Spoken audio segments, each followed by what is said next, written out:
Hi, this is an MSPM0 microcontroller from Texas Instruments.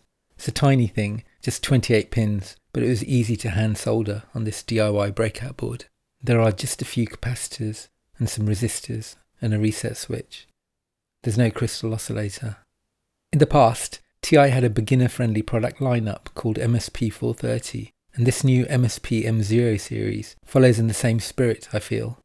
Times change, and obviously ARM Cortex-M chips are more complex than earlier microcontrollers, but what's been kept the same is the ease of use in terms of the vast amounts of documentation, hundreds of demo programs, and these parts are even used as part of the curriculum in some universities. And I myself, and Jan Kumps, we've easily written several dozen programs and articles covering various topics about this microcontroller, and it's been fun to use, just like the MSP430 was.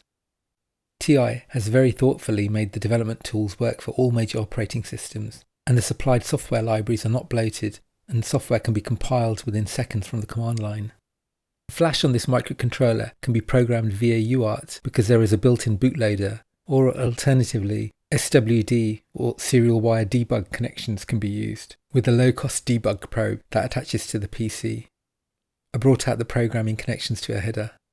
For the debug probe, I'm using this NXP board called MCU-Link. For this project, I've connected the I2C lines, SDA and SCL, from the MSPM0 chip to a Pi Pico. The Pico operates as an I2C master, sending instructions to the MSPM0. I've also wired the UART connections from the MSPM0, and that's wired to the Pi Pico too. This is so that the Pico can act like a test tool, sending I2C instructions to the MSPM0 and capturing the UART output from it. I've also got my little picoscope attached to the UART serial lines so that I can see the timings. And I'm using a surprisingly nice 01 DGE1030 as a pulse width modulation generator. This is so that I can experiment with sending different frequencies and pulse widths into the MSPM0 and be able to query the measurements via I2C. I don't have a use case for that currently, but I figured it might be helpful one day for, say, checking motor speeds, or vehicle sensors that send PWM, and so on. There is this tool from TI called sysconfig, and it's used for configuring up the features in the microcontroller.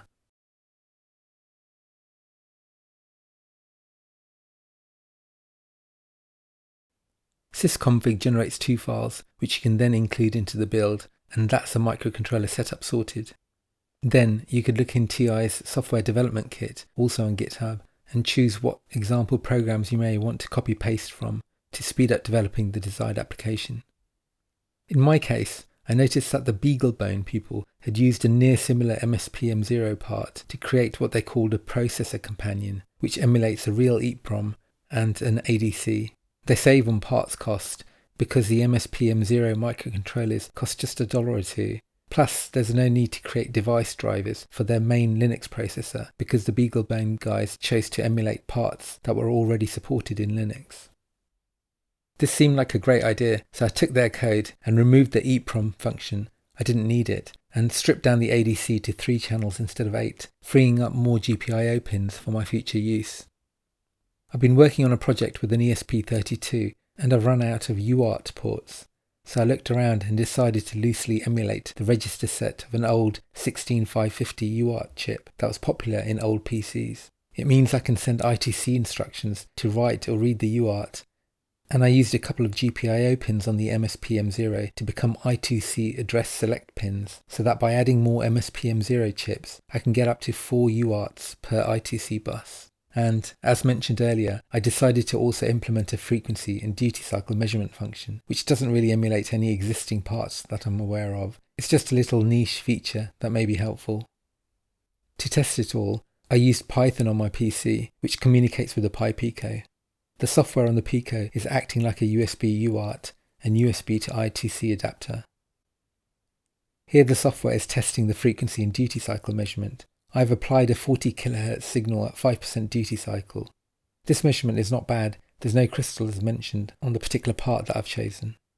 For the ADC test, I've wired up 4 identical resistors in series between ground and 3.3 volts and attached each channel between resistors, so these measurements show the correct results that would be expected in this case. For the UART, the Python code sends 4 bytes, and that's successful too, as is the read test, which also follows later. But that's all for the demo. I hope this video was useful, and thanks for watching.